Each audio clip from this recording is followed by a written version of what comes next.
सभी भक्तों और ईश्वर की संतानों को मेरा कोटि कोटि प्रणाम। बाबा भोले सबका कल्याण करें तथा सबकी मनोकामनाओं को पूर्ण करें, ऐसी आशा है तथा प्रार्थना है बाबा भोले से। हम उमा संहिता का अध्ययन कर रहे हैं। आज 31वां अध्याय से शुरू करेंगे। शुरू करने से पहले ओम नमः शिवाय, हर हर महादेव। 31वां अध्याय, मैथुनी सृष्टि वर्णन। शौनक जी बोले, हे सूत जी, कृपा करके मुझे देव, दानव, गंधर्व, राक्षस और सर्पों आदि के बारे में बताएं। ये सुनकर सूत जी बोले, जब ब्रह्मा जी द्वारा निर्मित सृष्टि का प्रजापति द्वारा विकास नहीं हुआ, तब वीरसा ने अपनी कन्या का विवाह धर्म से कर दिया और मैथुनी सृष्टि का आरंभ हुआ।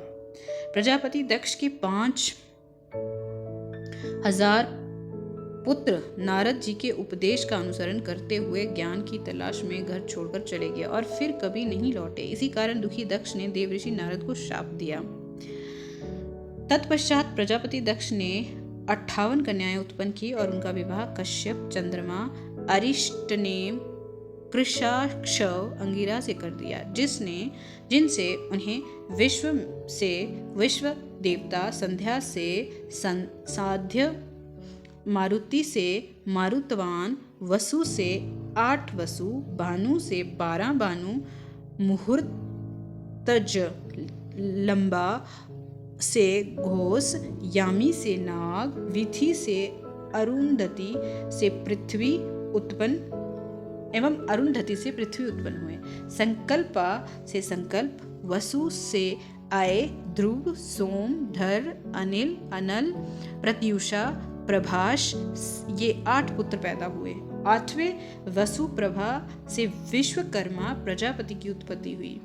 वे शिल्प कला में निपुण थे। विश्वकर्मा देवताओं के लिए आभूषण, विमान, घर एवं अनेक वस्तुएं उनकी इच्छा अनुसार बनाया करते थे। इसी कारण विश्वकर्मा देवताओं के शिल्पी कहलाए। रैवत, अज, भीम, भव, उग्र, बाम, वृष, कपि, अजय, कपाद, अहिर, भूदन, बहुरूप एवं महान, ये 11 रुद्र प्रधान हैं। वैसे तो सरूपा के अनेकों पुत्र हुए और उनसे पैदा हुए रुद्रों की संख्या करोड़ों में है, परंतु इन्हीं 11 रुद्रों को ही मुख्य माना जाता है। 11 रुद्र संसार के स्वामी भी कहे जाते हैं। 32वां अध्याय, कश्यप वंश का वर्णन। सूत जी बोले, अदिति, दिति, सुरसा, अरिष्ठा, इला, दनु, सुरभि, विनीता, ताब्रा, क्रोध, वशी, कद्रु आदि कश्यप ऋषि की पत्नियां थीं। मनवंतर में तुषिता नामक 12 देवता अदिति से उत्पन्न हुए। इनकी उत्पत्ति लोकहित के लिए हुई थी। दक्ष कन्या से ही विष्णु जी व इंद्रदेव की भी उत्पत्ति हुई। सोम की 27 पत्नियां थीं। उनके अरिष्टनेमी नामक 16 पुत्र एवं 1 कन्या हुई। कुशाश्व का देव प्रहरण नामक पुत्र हुआ। स्वधा तथा सती इनकी 2 पत्नियां थीं। स्वधा से पितृ और सती से अंगिरा पैदा हुए। कश्यप जी को दिति से हिरण्यकश्यपु और हिरण्याक्ष पुत्र प्राप्त हुए। विप्रचिति द्वारा सिंहा कन्या हुई। हिरण्यकश्यपु को अनुहाद एंड बृहाद, सवलाद एवं प्रहलाद नामक 4 पुत्र हुए। प्रहलाद भगवान के परम भक्त थे। हिरण्याक्ष के कुंवर शकुनी, महानाद, विक्रांत एवं काल नामक 5 पुत्र हुए। अयोमुख, शंभर, कपाल, वामन, वैश्वानर, पुलोमा, विद्रवन, महाशेर, स्वभानु, वृषपर्वा, विप्रचिते की प्रभा कन्याएं हुई। वैश्वानर की पोलुम और पुलोमक कन्याओं का विवाह मरीचि से हुआ, जिनसे उन्हें दानवों की प्राप्ति हुई। राहु, शल्प, सुबली, बल, महाबल, बातपी, नमुची, इलवल, सवस्रप, ओझन, नरक, कालनाम, शर्मान, शरकल्प आदि इनके वंशवृद्धक हुए। विनीता से गरुण एवं अरुण पैदा हुए। सुरसा से अत्यंत तेजस्वी एवं परम ज्ञानी सर्पों की उत्पत्ति हुई। इसी प्रकार क्रोधवशा से बहुत से गण हुए।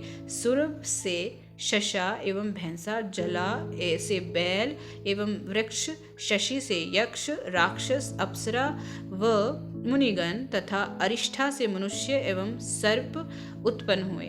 इस प्रकार मैंने आपको कश्यप जी के वंश में उत्पन्न पुत्र एवं पौत्रों का वर्णन किया। 33वां अध्याय हवन सृष्टि वर्णन। सूत जी बोले, हे मुनियों, वैवस्वान मनवंतर में हवन करने वाली सृष्टि का वर्णन है। इस सृष्टि में 7 ऋषि हुए जिन्हें ब्रह्मा जी ने अपना पुत्र माना। दिति ने कश्यप ऋषि की बहुत सेवा की, जिससे प्रसन्न होकर उन्होंने दिति को वरदान मांगने के लिए कहा। वरदान में दिति ने इंद्र को मारने वाला पराक्रमी पुत्र मांगा। इनकी इच्छा कश्यप मुनि ने पूरी की। वरदान देकर वे तप करने चले गए। देवेंद्र को दिति के इस वरदान के बारे में पता चल गया। वे उस अवसर की प्रतीक्षा करने लगे जिसमें वे दिति के व्रत को भंग कर सकें। एक दिन इंद्र को अवसर मिल ही गया। दिति बिना हाथ मुंह धोए झूठे मुंह सो गई।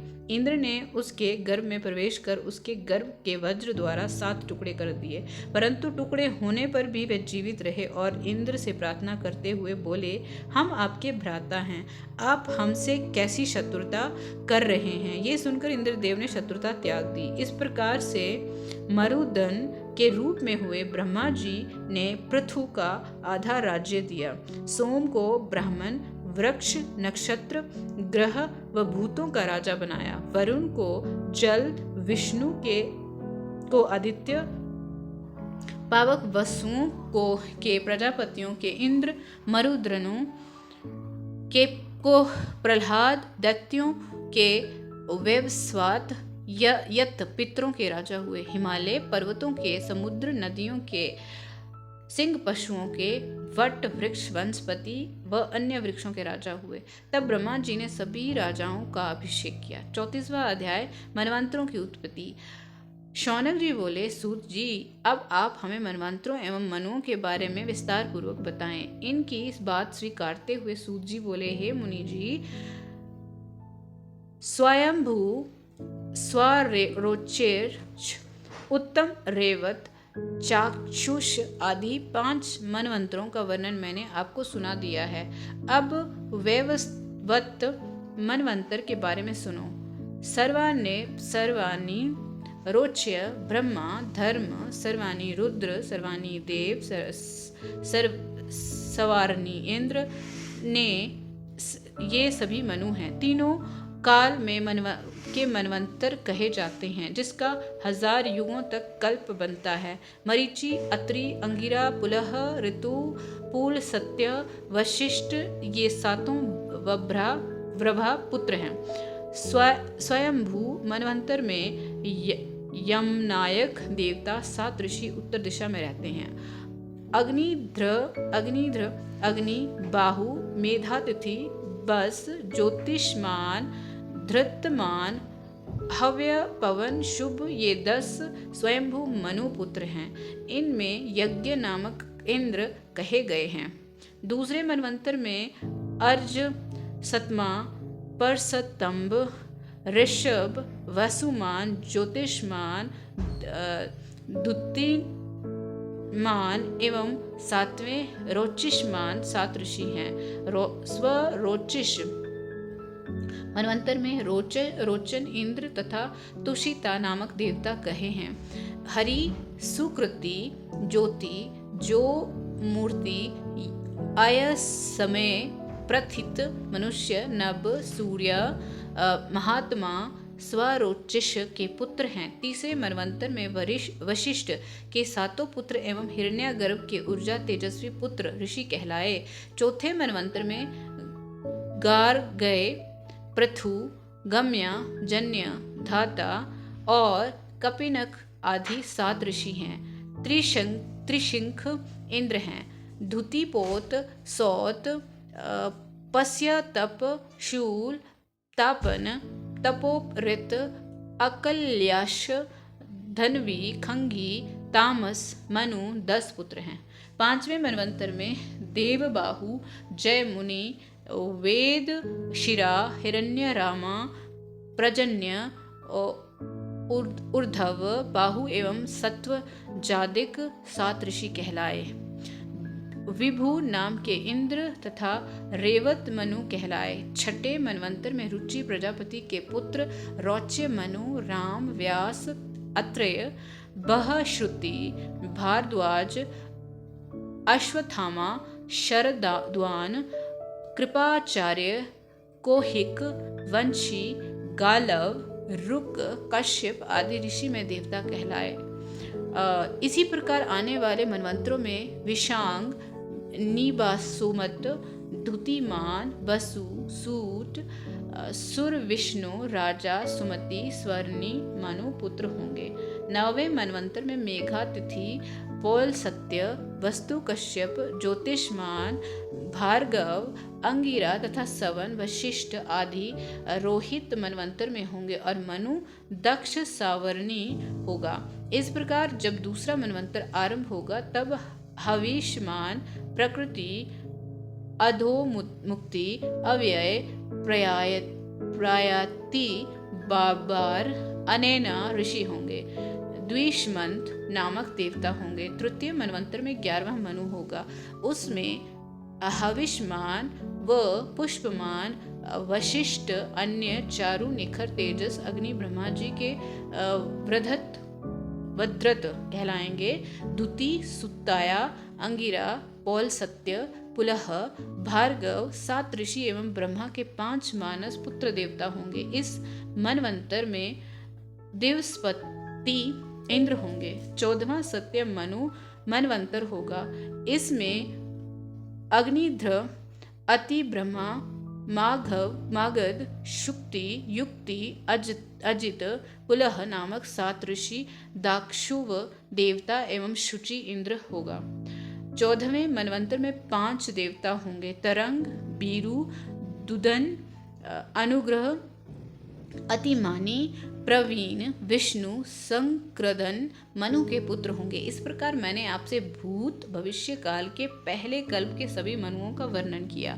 मनु अपने धर्म और तप के प्रभाव से सहस्त्रों युगों तक प्रजा का पालन करके ब्रह्मलोक को जाते हैं।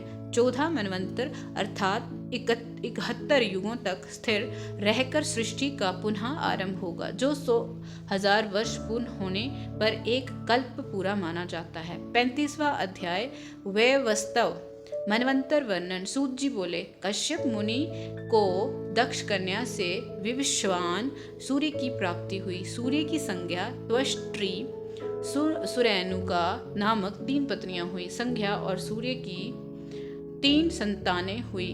श्राद्ध देव, मनु और प्रजापति यम के साथ यमुना कन्या के रूप में पैदा हुई। उस समय संज्ञा सूर्य के तेज को सहन नहीं कर सकती। अपनी माया रूपी छाया प्रकट कर उसे अपनी संतानों का पालन पोषण करने की आज्ञा देकर संध्या अपने पिता के घर चली गई। उनके पिता ने उसे इस प्रकार आया देखकर धिक्कारा तो संध्या वहां से वापस आ गई। घोड़ी का वेश धारण करके वह कुरु देश का भ्रमण करने लगी। इधर सूर्य ने संध्या की छाया को ही अपनी पत्नी माना। उससे उन्हें सावर्णी मनु नामक पुत्र प्राप्त हुआ। छाया के अपने पुत्र से अधिक प्यार था। वे संध्या की संतानों का सही से ध्यान नहीं रखती थी। एक दिन यम को किसी बात पर क्रोध आ गया और उसने छाया को लात मार दी। ये देखकर क्रोधित छाया ने यम को शाप दिया कि तुम्हारा पांव जिससे तुमने मुझे मारा वे गिर पड़े। शाप सुनकर यम बहुत चिंतित हुए और उन्होंने सारी बातें जाकर अपने पिता सूर्य को बताई और शाप से बचने की प्रार्थना की। सूर्यदेव बोले, बेटा, मैं तुम्हारी माता के शाप को सत्य नहीं कर सकता, परंतु उसे कम करने की कोशिश अवश्य करूंगा। सूर्य ने क्रोधित होकर छाया से पूछा, बताओ तुमने यम को शाप क्यों दिया? क्या कोई माँ अपने पुत्र को ऐसा व्यवहार कर सकती है? तुम्हारा सबसे छोटा पुत्र से विशेष स्नेह है, अन्य सभी को तुम सदा डांटती रहती हो, ऐसा क्यों?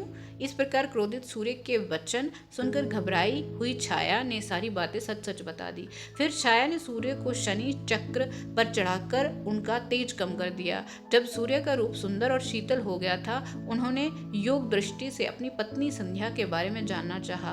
तब उन्हें ज्ञात हुआ कि संध्या घोड़ी के रूप में है। तब सूर्य उसके पास पहुंचे, अपनी पत्नी को वापस पाकर वे बहुत प्रसन्न हुए। संध्या फिर भी उन्हें पाकर बहुत खुश हुई। उनके मिलन से वेद अश्वनी कुमार की उत्पत्ति हुई। तत्पश्चात खुशी खुशी संध्या और सूर्य अपने घर लौट आए। यमराज धर्म पूर्वक प्रजा का पालन करने लगे और धर्मराज कहलाए। सवारणी मनु तपस्वी होने के कारण प्रजापति कहलाए और सवारणी मनवंतर में मनु हुए। यमुना सूर्य की सबसे छोटी कन्या यमलोक को पवित्र करके बहती हुई नदी हुई। आज के लिए इतना ही। आगे का सफर अगली वीडियो के साथ जारी रखेंगे। तब तक के लिए धन्यवाद। ईश्वर सदैव सबका कल्याण करें।